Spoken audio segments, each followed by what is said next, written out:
What's up, everyone? Welcome back to Dropping Dimes, the show where we talk about all things basketball. I'm your host, Rigo, but you can call me Rod.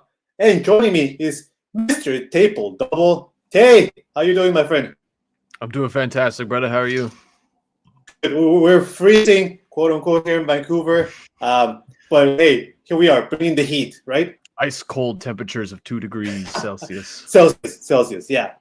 Speaking of the heat, he is joining us all the way from Kentucky, the mayor of Wade County, and the unofficial king of Kentucky. Blake, how you doing, man? I'm doing good, fellas. You know, you guys talk about the cold weather. It's frigid here too, -9. So I need that Miami weather right now. I need to defrost. Do you think Jimmy will miss the Miami weather when he's gone? I think you will, but I think he'll be happy to kind of be in more peaceful pastures. We can talk about it, yeah. And guys, I am thrilled to welcome back as an official member of the Dropping Dimes team. He is representing the Pacific Northwest as well, and his beloved Seattle Storm. Lars, welcome back. How you doing? What's up, guys? Thank you very much. I'm doing very well. Oh, that's awesome. All right. Well, guys, we have a lot to talk about. We're going to talk about the All-Star game, the projected starters. We're going to talk about the rise of the other leagues, as we're going to call them, I guess, for today. We have an update from the sister republic that is Lakers Nation, and then we're going to do some NBA banter. All right. So why don't we get started with the first topic here, the All-Star game starters. Just a couple days ago, we got the third results of the fan voting back. And today is January 20th. On the 23rd, the starters are gonna be announced. Now, safe to say, a lot of the times these third fan results give us a really good insight into who will be a starter. And so I will quickly go through the projected starters for each conference. And now, just a general reminder: this is not official, so don't come at me if things change from now until Thursday. It is technically 50% of the votes are coming from us, the fans, and the other 50% is the players and the media. So, as of January 20th, 2025, the front court of the Western Conference would be Nikola Jokic, LeBron James, Kevin Durant. The two guards coming out of the West would be Shai Gilgeous-Alexander, the Prime Minister of Buckets, and Steph Curry. Now, let's go to the East. The front court would be no other than the Greek Freak, Giannis Antetokounmpo, joined by Jason Tatum, Karl Anthony Towns, and then the guards are LaMelo Ball and Donovan Mitchell. Now, guys, these are the projected starters for the All-Star game. I know we've talked about LaMelo specifically, but tell me, do you think that anyone got snubbed out of the starting lineup for this year?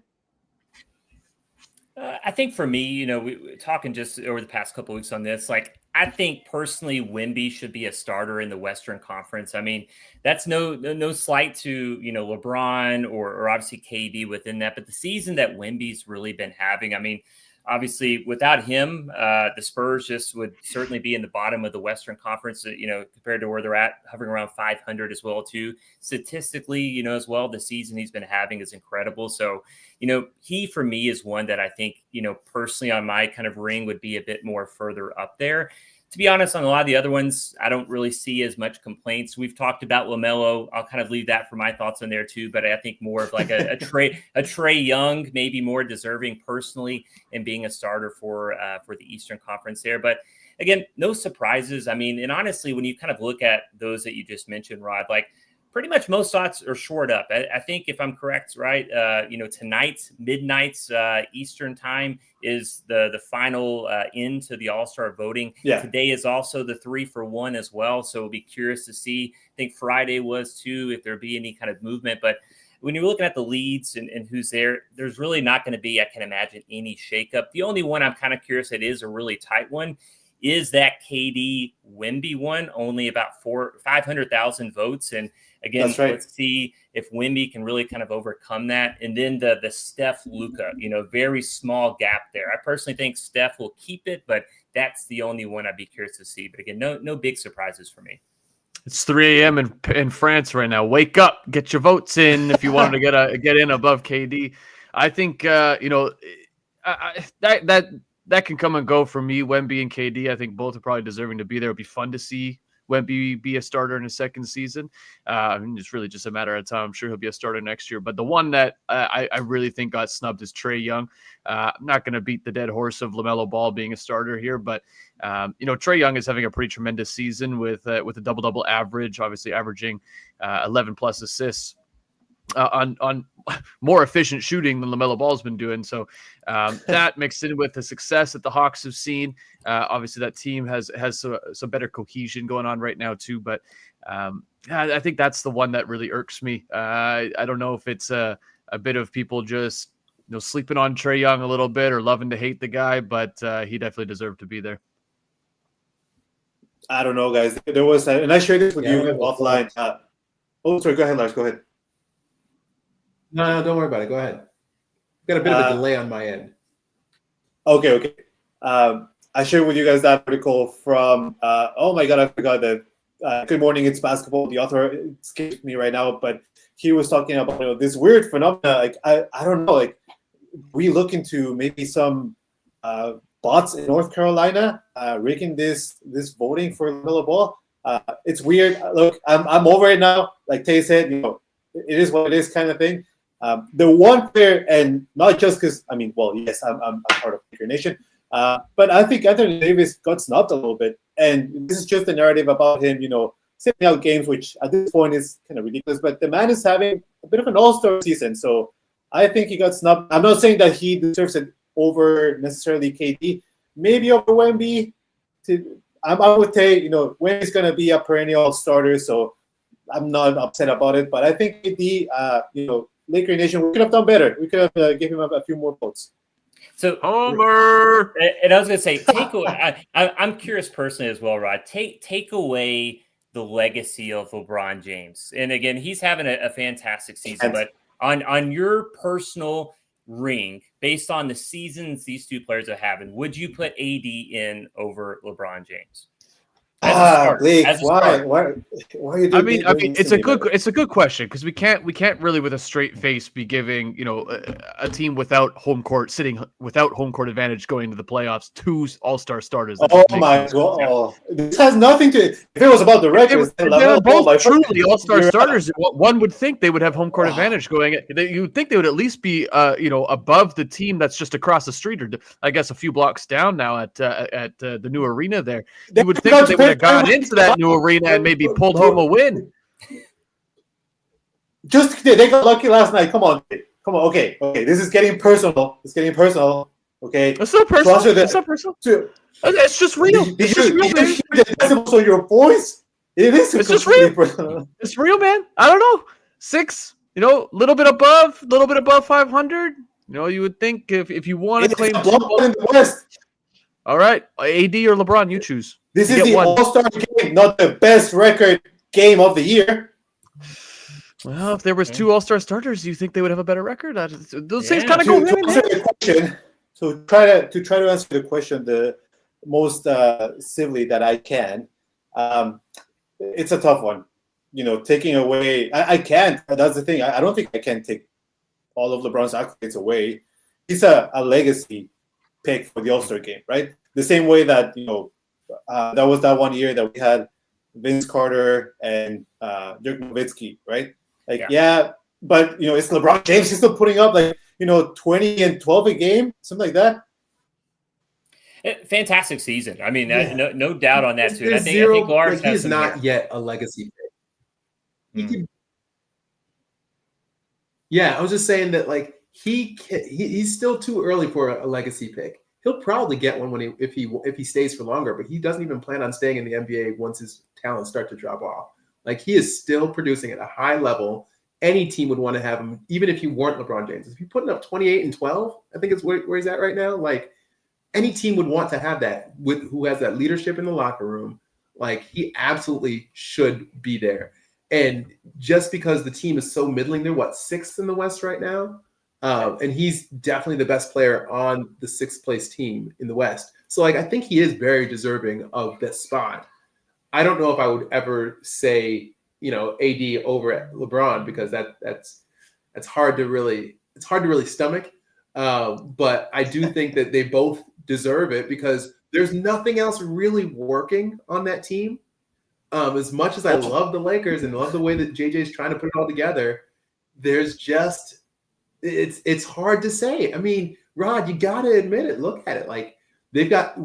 I think LeBron said it himself after the last game. They have to play near perfect basketball to get to finish this season out if they want it to be a good season.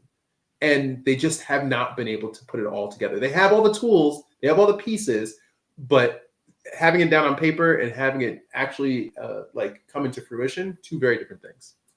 Well, let's take it now away from the AD LeBron thing, and let's look at it two guys that aren't starters.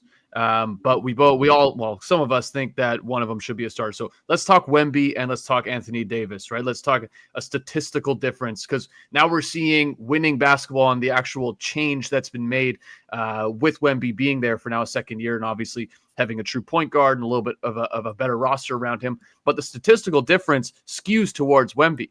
Right, if we're talking about four blocks per game to Anthony Davis's 2.2, we're talking 3 3-pointers a game to Anthony Davis 0.7, and Anthony Davis on the advantage there has about 1.2 points more per game and about 1 more rebound per game, 0.2 steals if you want to really nitpick it. But if we want to talk statistical difference, purely statistical, and a player that's made the biggest impact on the floor, between those two players, I think undeniably it's been Wemby. Now, neither of them are obviously starting, but if we want to negotiate KD coming out of the starting lineup and one of these two guys going in, I don't think that there's any way you can make a case for AD to be in that spot above Wemby. I agree completely on that. Yeah, I'm with Tate. I'm just going to disagree for the sake of disagreeing here. I'm sorry, Blake. I'm sorry, but Tate wanted to pick a fight. Okay, you got it, brother. You got it. Okay. I'm not saying before the entire country of France comes after me, Wemby is unreal. He is truly an alien, and he's having a fantastic season. But you're telling me that AD doesn't make a difference? I mean, talking about winning basketball. No, I never said. Okay, let me stop you there. I never said AD didn't make a difference. I said he was making a bigger difference on the floor for their team. I think undeniably Wemby's making a bigger difference. The Spurs are a lottery team without Wemby on the floor, touching the floor.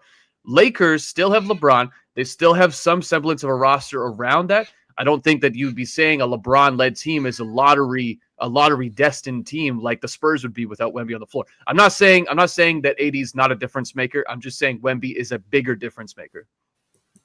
He is, but again, it's all about the circumstances, right? And rightfully so.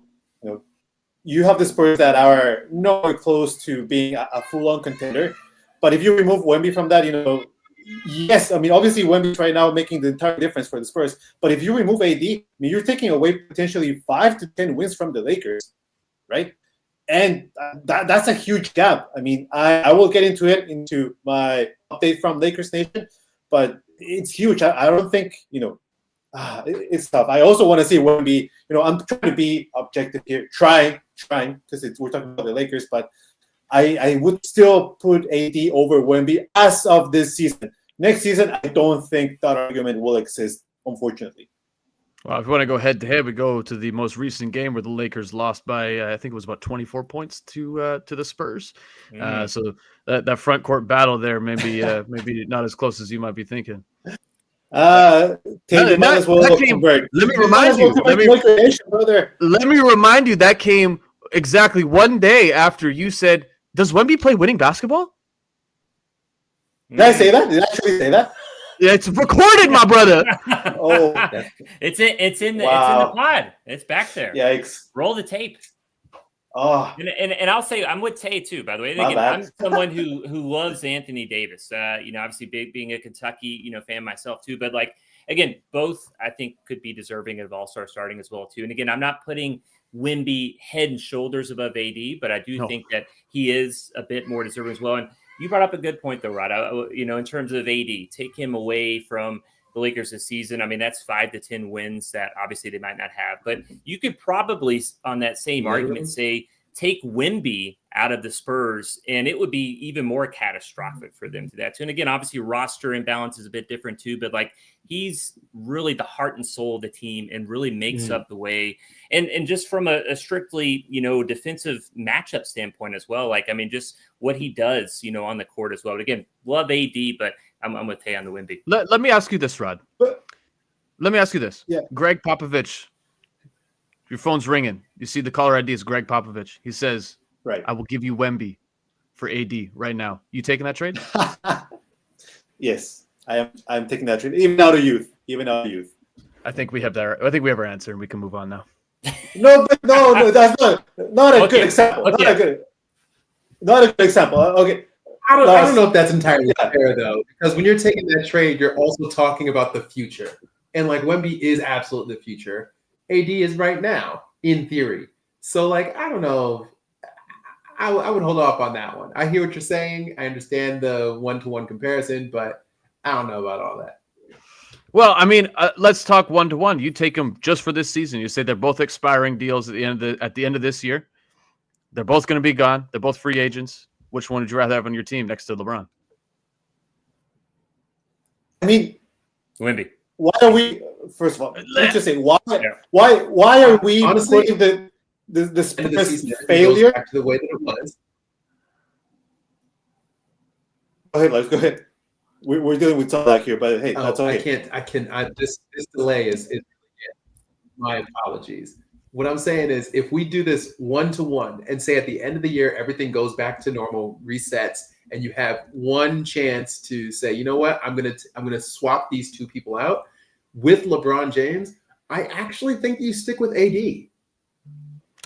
I just think that they work better together. They know each other a little bit more. It's a learning curve for Wemby. I'm sure he's up to the task, but I stick with AD as long as he's healthy. I stick with AD. I also want to, and I'm not evading the conversation, but I know I have my own update from the Lakers. But why are we? My question to you is, why are you putting the Spurs' failure to put a decent roster together on AD? That's not his fault, man. Well, they're supposed to put a decent roster together in a season and a half, dude. Come on now, they just drafted the guy.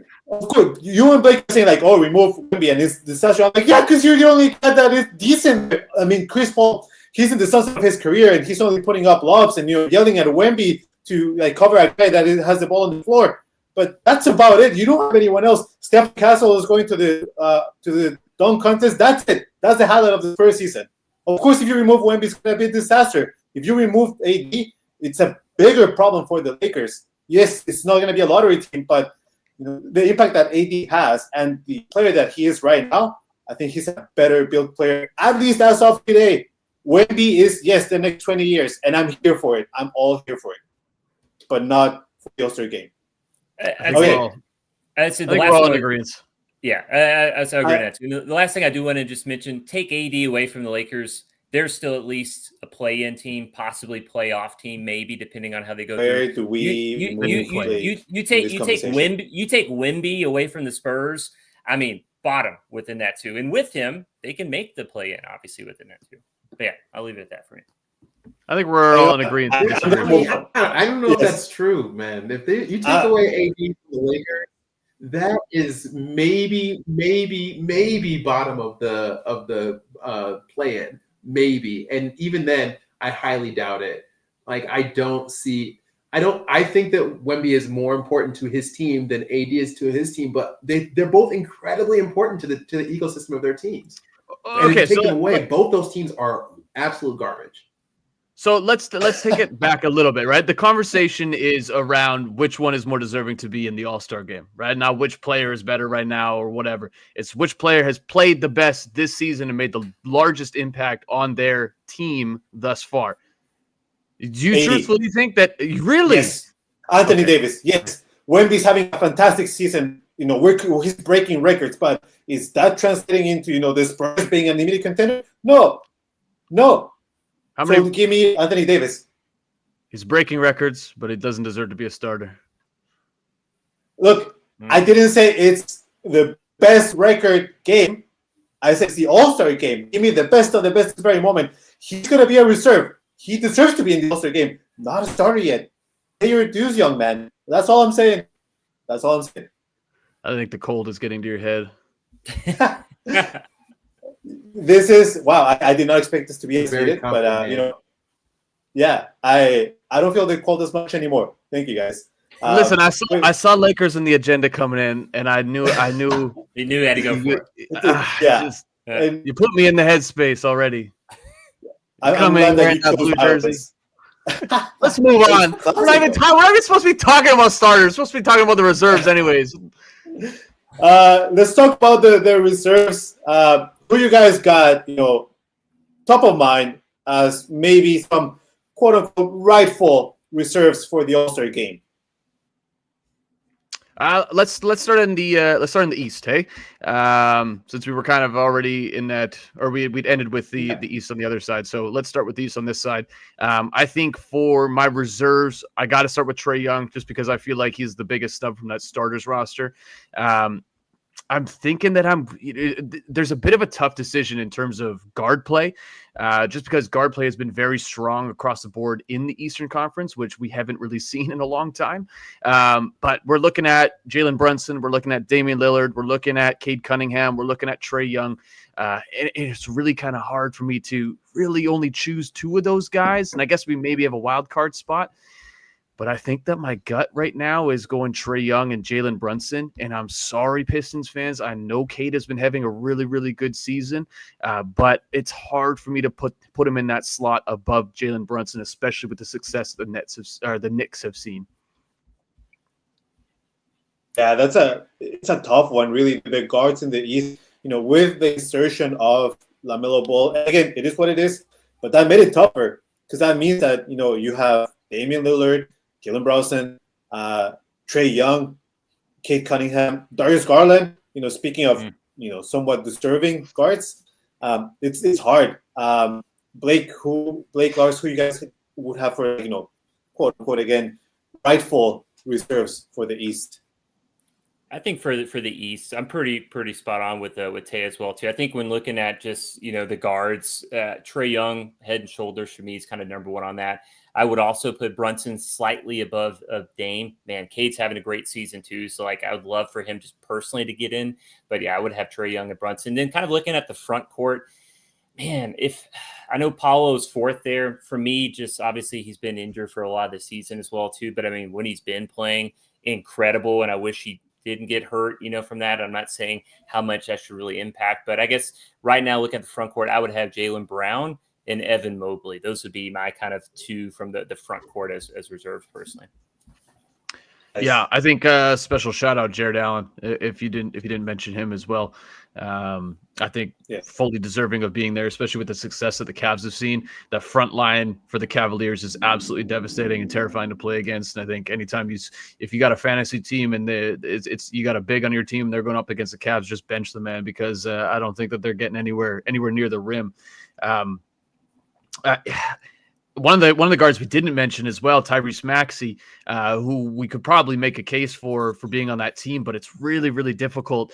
And this is probably a different conversation aside from this, but the absolutely disastrous season that the Sixers are having, and Tyrese Maxey doing what he can to try and keep them afloat. But oh man, that's a tough look. That's a tough look down in 11th right now. Lars, who are your rightful about reserves? We've been talking about who's meant to be an all-star, who's meant to get that all-star nod, and it's really hard when you're trying to figure out who's supposed to be there versus how they're supposed to have done. So anybody in that Philadelphia team, it's really, really hard to give them any sort of boost up because they just haven't stood up to expectation. And so if you're looking over in the East, you can't. It's hard to pull Paul George up there. It's hard to pull Tyrese Maxey up there. You've got Jimmy, who's got his own set of things that are going on. So that can't work. Franz Wagner has been hurt for half the season. Paolo has been hurt. So Jaylen Brown really, and then it really feels like Jaylen Brown and Evan Mobley are the only people who you really can elevate up to. I might actually give a ceremonial nod to Joel simply because it's Joel Embiid. But I don't really see. He's played 4 games. Yeah, Jordan Poole, the best among the worst. Like, that's not going to work. Derek White is not really an all-star. He's just a solid guy all around. He's the most solid of the solids, you know, like there's nothing really wrong with him, but there's nothing great about him. He's not an all-star.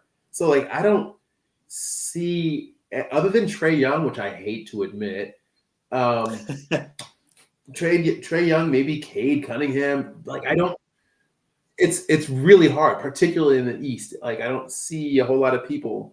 Over in the West, you know, you've got a little bit more wiggle room. I'm surprised that Ja is as low as he is, because I thought that he had a lot of, you know, like following. Thought more people would have voted him higher.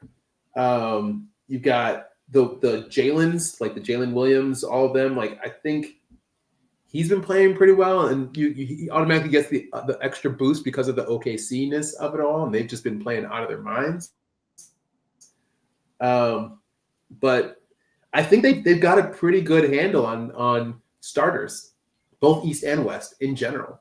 Yeah. Like there's arguments to be made about pulling certain people in, but overall, like, I think they've got it set. Blake, we're moving to the West now. Who are your players that, you know, deserve to be in the reserve spot for the West? I think for me, you know, when you look at the guards, again, I'm assuming Steph Curry is obviously going to be the starter from that too, along with SGA. But I think you got to have Luka in there, even with some of the injuries he's had. He had been out for, you know, for too long of a period. I think he's still deserving from an all-star spot on that too. And me personally, I know it's hard, but I still think he's deserving of a spot, especially just the way, I mean, he's played incredible when he's been on the court. And again, hasn't had as much of a long absence like you would see of a Paolo or a Franz Wagner within that as well too. So I would, you know, put that. I mean, to be honest, and this is a guy I feel like's had an incredible season, and he's pretty low, is De'Aaron Fox. You know, I think personally D Fox should get a reserve spot on the team. I would put him above a Ja Morant, a James Harden, and Ant Edwards. Honestly, maybe even Kyrie Irving for me. I mean, that's just me personally. That's how high I've had De'Aaron Fox. I mean, he's played incredible this season. I mean, 1 point was 5th in the NBA in scoring. Again, he's having an incredible season too. Front court, you know, I'm not, you know, we've, again, Wemby, AD, you know, those two, if the starters remain as they are, I think Shu-Win easily should be from that too. Shingun, I hope maybe gets a spot within, you know, from a wild card perspective too. I think it's deserving, but yeah, those are my guys. Yeah, I think I agree with almost all of that, but I want to, you know, Lars had mentioned Jalen Williams, and I kind of want to sit on that for a second, because if there's a team in the West that deserves to have 2 All-Stars, I would think that it would be OKC, just in terms of impactful basketball, especially if they've been missing Chet Holmgren for, you know, the pretty much the entire year. You know, he's played pretty much every position on the floor out of necessity. He's played center at times, which has been pretty funny to see. But just pure impactful basketball, 3rd-year player who's progressed significantly year over year. I think that he's primed for one of those wild card spots, and I'd like to see OKC have 2 All-Stars. Luka, my initial reaction is I want to agree with it.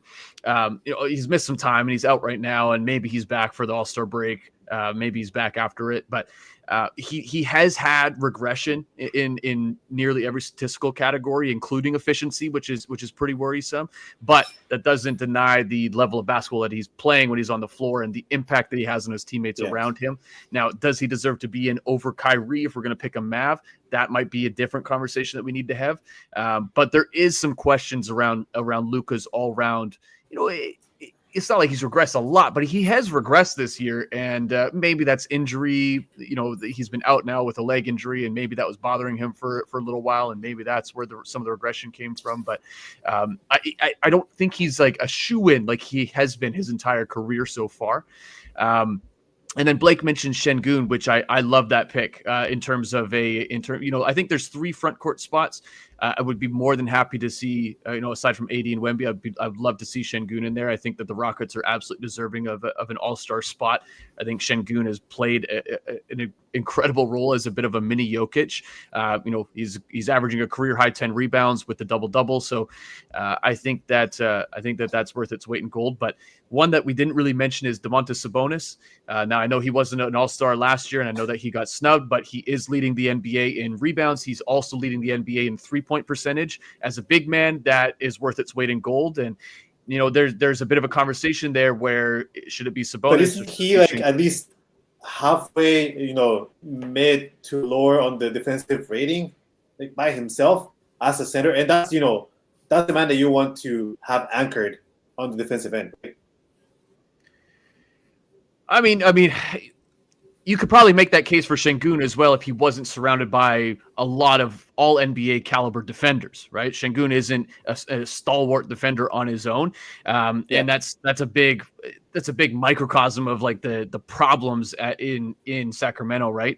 And it's tough to you want to talk Fox, you want to talk Sabonis. Those are two really really good players, and certainly players that if we're talking East Coast, maybe they make it into the All-Star game as a bit of a wild card, but they're sitting down in 8th. They're barely above 500. It's tough to give a team like that 2 All-Stars, especially when they've had all those issues surrounding the team.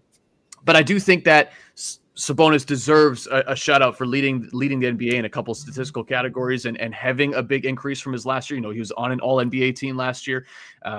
So if you want to talk defensive caliber or take away some things because of his defense, it certainly didn't affect the all NBA selections last year. So I do think it's worthy of the conversation. He's not above Wemby. He's not above AD, but he's kind of in that that field of Şengün type players, a mini type Jokic, where he's a bit of a inside out playmaker.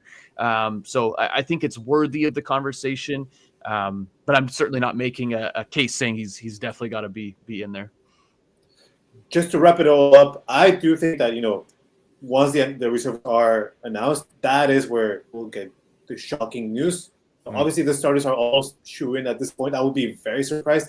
Maybe that Wemby spot, just based out of the pure math, maybe that's the one that we see some changes. Same with Luka. The race is not too far from him taking Steph's spot, but it's also San Francisco, so I would be completely shocked if Steph is not a starter. But we'll see. The starters are going to be announced on the 23rd. I'm not really sure when the reserves are going to be announced, but it's going to be shortly thereafter. And same with the participants of the rest of the All-Star weekend. So dunk contest, 3-point contest. I don't know if they're going to do skills this year. I hope not. They've been really fumbling that. Bring it back to the shooting All-Stars or the shooting stars. I can't remember what it was. Bring a WNBA player, an NBA player, and a legend. That's all I'm asking for. Adam Silver, you got my number. You know where to follow me and contact me if you need more information. All right, fellas. Let's move on to our next topic here, and that is the rise of the other leagues. And the reason why I wanted to bring it up is because just last weekend we saw the debut of the Unrivaled League, a 3-on-3 women's league with all WNBA players. Now, a different, not our traditional 3-on-3, more of a full court 3-on-3, condensed court, Elam ending at the end. They're reducing the number of free throws taken just to speed things up. But then last week also, there were news that Mav Carter, in sort of a collaboration with LeBron James or having him as an advisor, are looking to launch a global league, and not necessarily to compete against the NBA necessarily, but we're starting to see all of these leagues. I don't know how many social media influencers / creator leagues we have. I'm starting to see that there's this maybe trend in coming up with other leagues and giving the fans, maybe some other avenues for the sport. And very quickly here, I just want to know your thoughts on it. I know on our WhatsApp group we spoke about, do we actually need them, or maybe there's still space for this. So, what you guys got for this?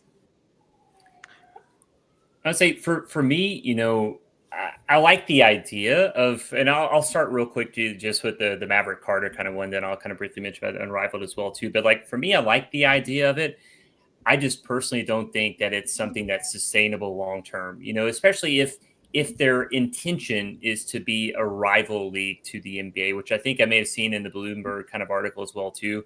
Don't know what they're looking at from that part, but if that is the ultimate goal, the NBA is just such a large brand, right? I mean, this is a global brand, and obviously, if you're a basketball player growing up, that's your goal of what you're looking to achieve as well too. And we've talked about this offline too. You see other kind of organizations that are trying to do something similar, right? The XFL, and trying to compete with the NFL. That failed in one season. Then they try to reboot it, and then they kind of joined with the UFL, which obviously The Rock has a kind of some stake within that as well too. And first season last year, in terms of money. They're behind. You're kind of looking at ticket sales, not very good from, looking at what their hopes were as well, too. Like, it's so hard to compete with such a brand like that as well. And for me, the one thing, and this isn't known yet, and it's going to take years to even be, is are they looking to have a schedule at the same time as the NBA? Because if so, then you're looking at trying to get players, over to that league. And we all know the top stars are not going to go to that league. You're looking at maybe fringe rotation players at best that would kind of hop over within that as well, too, or players that, maybe are considering going overseas on that as well, too. And compared to Unrivaled, right? The Unrivaled is in the off season of the WNBA, not at the same time. So that's why a lot of these players can take part. Pay as well. Unrivaled pays the obviously the WNBA players that are there more money than they make during the season. You're looking at, a potential league like this, like, are you, these guys, NBA contracts are the biggest as they ever been. They're making enough money as it is. Are they really going to be incentivized to move to a competing league? I think it's great just for women's basketball with this Unrivaled league. I think 3-on-3 basketball is absolutely fantastic and such a joy to watch, especially when we had the FIBA 3-on-3 tournaments.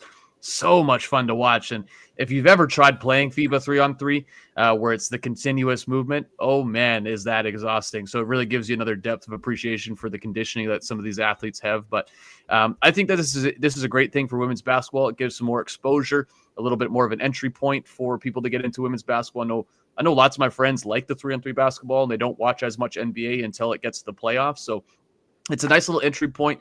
Not a ton of games. I think it's like a 9-week season is what they're going to call it, with a one-on-one tournament at the end of it as well, which should be really fun to watch. But what I really like about some of these alternative leagues, if that's what you want to call it, is that it gives them an opportunity to kind of test run some new rules if they ever want to try. And I can't remember which league it was now, but there was this rule where if it's an intentional foul, then the team will get the ball on the baseline and the defending team has to put a player behind them, and they basically get a 4-on-5 fast break to start the possession rather than getting free throws. So it keeps the game flowing, and it's less free throws and less of that slowdown and that slog that really really hurts. Is probably hurting some viewership for the NBA. Another one is like the G League test running. I don't know what the rule is that they're calling it, but where if a player puts up a full court heave at the buzzer, it doesn't count against their field goal percentage if it misses, but obviously it counts if it goes in. So I would like to see that. I like that they're test running those rules, and I would love to see something like that come into the NBA because then we get some more of these full court heaves, a little bit more potential for a really exciting shot at the end of a buzzer, right? So I like these leagues for that aspect, but I also just love the Unrivaled league for a little bit more exposure to women's basketball. Agreed. Yeah, I really hope that you guys were able to catch some of the Unrivaled games that started this past weekend because they were so much fun. I had a blast watching it. They're specifically made for TV. They're down in Miami. It's only like 850 people in the arena, so like you can't really go to it. So it's made for TV. And the reason I think Unrivaled is going to thrive and is going to be around for a while is it can't. If you want something to rival the main thing, it can't be gimmicky. It has, the talent and the effort has to be there. And they've ensured that by being super public about all parts of it. Even the one-on-one tournament in the middle of the season, they're going to have, like, if you win it, you get an extra $250,000, but you also get an additional $10K for your teammates. Like they're trying to really lean into who they are as a W, like as a league, how they care about each other. They specifically were like, listen, there's childcare on premises for anybody who wants or needs to bring their children. The way they built this league, they have 6 teams, right? 6 players per team, so 36 players. The coaches all met up, and they looked at the entire roster of players, and the coaches made the rosters. They specifically were like, okay, this team would gel really well together. These people would gel really well together. You have all these people who know what they're doing when it comes to these talents, because these talents are already their top tier talent. And then after they made the teams, then they were assigned what team they were going to be coaching. So you couldn't even stack the deck, because if you did, you might get assigned that team that you said was like pretty crappy. So like this whole thing makes it so less gimmicky and ensures the talent and the effort is there. I don't see how the NBA does that.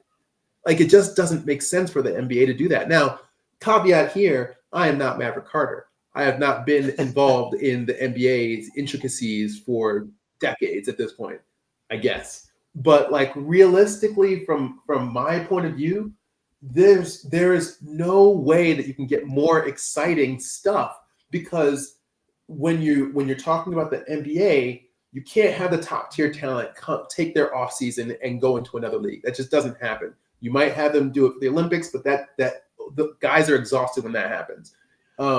As Blake pointed out earlier, they already have this like monetary incentive in the NBA that's already astronomical. Whereas here, you have the incentive. In fact, they're actually making it so that it's almost more impossible for W players to go play overseas and to come back, because it's going to impact their preseason. And there's a rule now against that. So you basically have to choose between playing overseas and doing something domestically. And what else are you going to do domestically? So like we've had other 3-on-3 leagues. We have the big three. Who cares about the big three? No offense, Ice Cube, but nobody cares about the big three, because it's a bunch of like has-beens. It's a bunch of extra. I don't mean that in the sense of like they're terrible people in any way, shape, or form. Like, I think they're fantastic, but they're not the same level of entertainment. So there's a level that the NBA just can't emulate this with what the W is doing. And so I think Unrivaled has a really bright future ahead of it. Especially they've already got huge stars signed on to play later on. They haven't even gotten to the W yet. Like Juju Watkins has already signed a 2-year deal. Who's the Brinkley? Cam Brinkley from the Sparks. She's already got a deal, but she can't play this year because she hurt her knee. I'm terrible with names. Anyways, but like they already have a leeway. They've got like what 4 to 5 years, and if they're not doing gangbusters at the end of that, I'll eat my hat. Like, I think this is going to be a great league. I have no clue what Maverick and crew are going to do, and I don't think that what they're going to do is going to be successful. But I'm also a little bit of a hater. I think the NBA sucks up a ton of space, as they should. They're really good at what they're doing, but I don't think there's any more space to take. Yeah, the one thing that I want to say is that, whoever is coming up with a new league, take the entire playbook out of Unrivaled. They, at least in my opinion, again, and that seems to be consensus across the table here, they are doing it right. Off season, they're paying the players the money that they're supposed to be getting.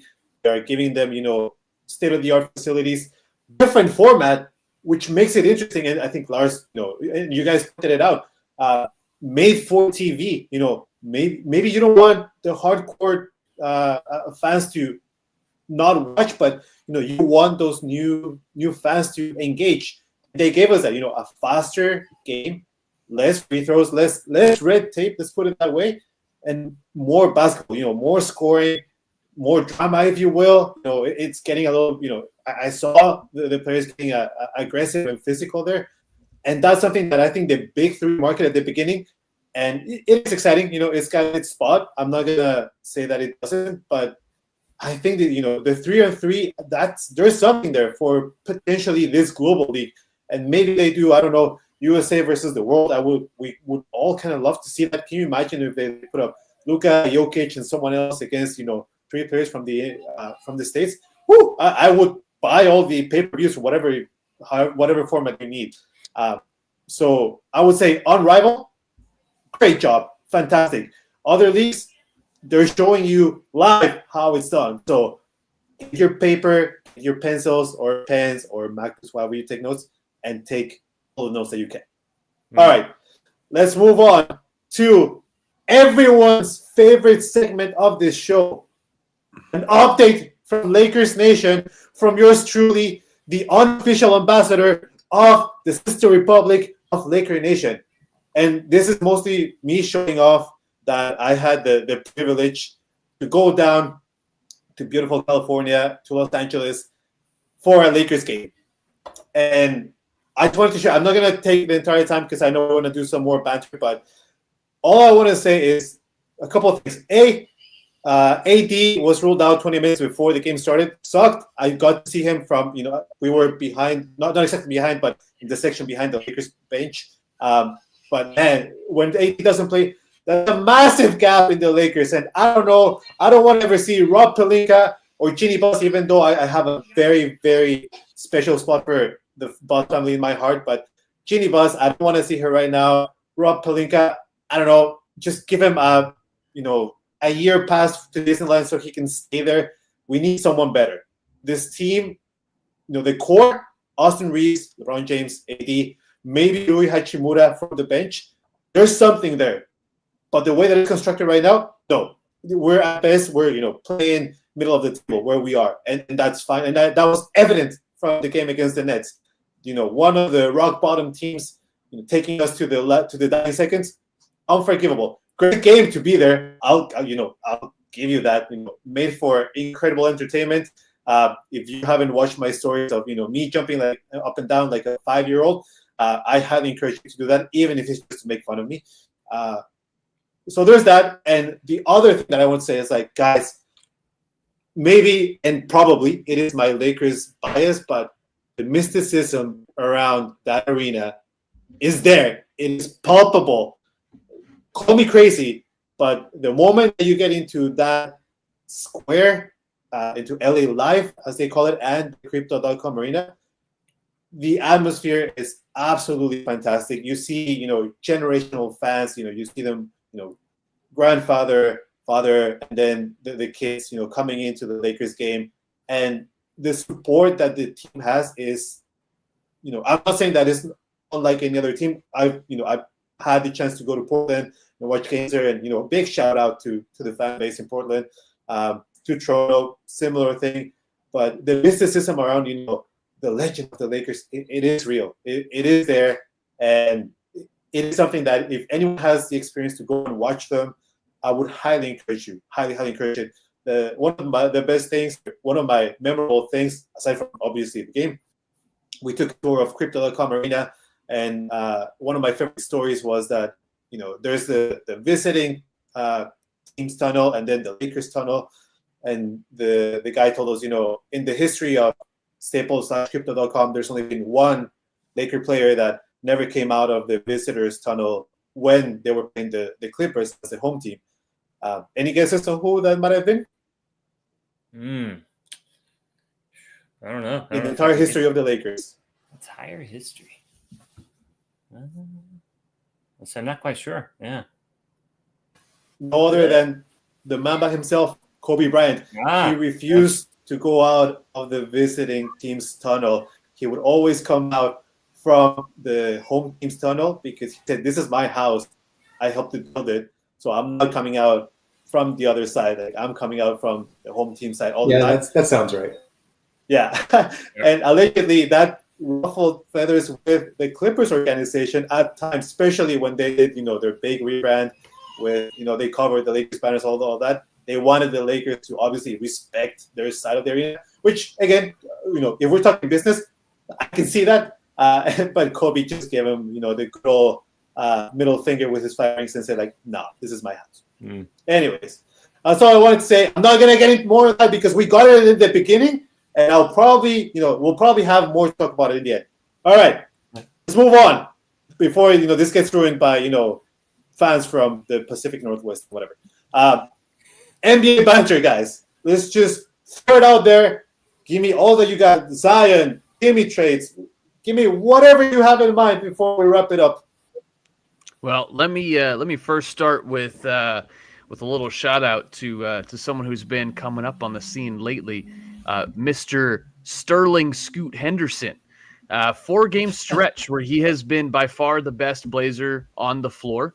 Now, not saying much with the team constructed as it is, but I do want to give him a bit of a shout out because he has been taking the brunt of a lot of criticism from the general NBA media, but also from the local Portland media. Lots of podcasts, lots of pundits saying he'll never even be as good as Anthony Simons. He's already a bust. He'll never be a true starter. And I think it's just ridiculous how quick we are to write off, a 19-year-old, a 20-year-old player, especially when they're coming into a point guard position, which is traditionally the hardest position in the NBA to learn. But just to give a little bit of context of what I'm talking about, he has been averaging a pretty nice number. So 20 over the last 4 games, again, small sample size, but he did get that starting position for this 4-game stretch.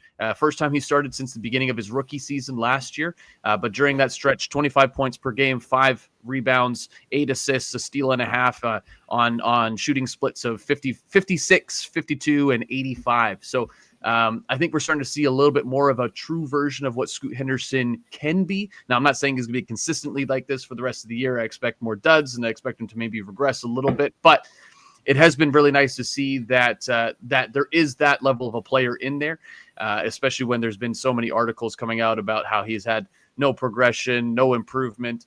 I think everyone needs to relax a little bit on some of these rookies and under 21-year-old players as they're coming into a league. And I think it's also another fair point too to say that good riddance to the G League Ignite, because they obviously did nothing for any player's development. I think like the best example of that would probably be Jalen Green on the Rockets, who is in the middle of a really, really nice stretch, a bunch of 30-point games, and he's starting to come onto that scene. I think they're not sure whether or not he's going to be their number one option yet, but he is still developing. He's showing that development year over year. But I think what that proves is that the G League Ignite was holding players back. It was too much of hero ball level players trying to prove their worth and make it to the league at an early age. And I think that we're really starting to see the value when you compare it. And the juxtaposition between the NCAA and then players going straight to the G League Ignite, we're starting to see the comparison there and the value that can be gleaned from going into a college system and playing team basketball and gaining that championship type experience, that at least pursuit of a championship. So I got a little bit off on a tangent, but I just wanted to say Scoot Henderson been playing really, really well. Hopefully he can carry it forward. Too bad that Brandon Miller out indefinitely with a wrist injury. It's another player I was really high on coming into this season. But that Wemby rookie class starting to look really, really nice. Shout out to the NBA for not having relegation, because otherwise I think Blazers would be flirting with it quite often. Anyways, we're moving on. 10 seasons in a row making the playoffs. Ignite. Oh, go ahead, Lars. Your example of the Ignite League falling apart is yet another reason why another league isn't going to work. Unless it's never a destination. Everybody's destination is the NBA, but that's a whole other. We've wrapped that one up. That's a good point. The other thing I wanted to get into was from a fashion standpoint. I love fashion. I love style. I was looking at the new All-Star jerseys for this year, and yeah. I mean, I guess they don't offend anybody, but they're completely milquetoast. Like it feels like if you go back in time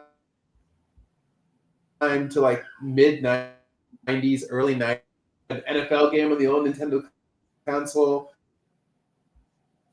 and they can't quite use the exact logo that they're supposed to use. It's just a generic color, red versus green. It feels like that. They're just trying to not get any copyright infringement issues on there. And such iconic All-Star jerseys in the 90s. And I wish, I don't know how to get it back without repeating it. I obviously don't want to repeat it, but we've had some pretty lackluster jerseys of the past couple seasons. And this one, while not necessarily bad, it's not good. So I don't know how we fix it, but somebody needs to take a look into that. Maybe get them sponsored by Balenciaga next year. I don't know. Figure it out. I think we had the conversation last season where it's just go back to the old thing of the players wearing their team's jersey in a home and away format, and maybe they choose whichever alternate jersey they want to wear. But I think that looking at these jerseys, right, like it just says All-Star, right? Like there's nothing special about it. There's like a small little patch to denote the city that it's taking place in, but these aren't jerseys that I'm like running to NBA.com to go and buy. Like these are jerseys that you're going to clown a guy for kind of getting, right? Like, really, you bought that one? So I would like to see them just take it back to how it used to be and let them wear their team's jerseys and it'll be. Thing. You're going to do that. You're not going to buy them, but there's going to be some kids out there that definitely want to buy them. We're going to make fun of them, but they're going to spend their money. And at the end, we're just going to punk them. We're just going to punk them. Casuals, everything. That's how you learn. Yep. You know, just don't show up to the pickup run. Somebody needs to just like put the shoulder right into the chest, but that's a whole nother conversation. And then on top of that, like I'm not a big fan. Like every team has it like 6 different jerseys they can choose from, both home and away. So I'm like, how do you decide which jersey you specifically want to? Do you have to use the traditional jersey? Do you get to use your blackout jersey? Do you get to like what jersey is an individual choosing? I do think that there needs to be some sort of uniformity to the East and the West teams. Like I did not like it when they did those all white jerseys and then just had the logo of their specific team. Literally, the only one I can think of is the Miami Heat because LeBron James rocked it really well. But like, I do want an all-star going to be home runs. I'm aware of that, but this one's garbage. Yeah, like it's one of those like. So I will say I like the ones this year better than last year. Like I feel like it's at least a little bit better. Like, yeah, we all can agree they've been bland for some time, and I'm like, if you can like knock out some teams like city jerseys, like we have some great city jerseys. Like, why is it year after year? No, after year? Honestly we don't. The best one this year was the Raptors. That's it, really. But debatable. But I would say, there's a few at least that are a bit more intricate and incorporate, to Tay's point, kind of the city within it, right? Which is kind of obviously the idea behind it too. And like, I feel like especially when the NBA is so focused on like trying to improve the All-Star game, just from obviously the product on the court. And again, jerseys may be minuscule when you're trying to see that, but like, I mean, try to make a step in a positive direction on some of those as well too. And like, again, it kind of reminds me a little bit of like a Looney Tune-ish jersey when you're kind of looking at some of those, like the way it looks as well too behind that. So like, there's so many talented people and designers out there. Like, I think we brought this up, like whatever city is hosting the All-Star game, like maybe incorporate some like local artists from that city to actually design the jerseys that are going to be used for that one as well too. I mean, that way you're incorporating people from the city, cool. you're really building it in. Like that would be awesome. Well, like also, why not just have like special jerseys for the in-season tournament that are only worn for the in-season tournament, and then use those jerseys for the All-Star selections?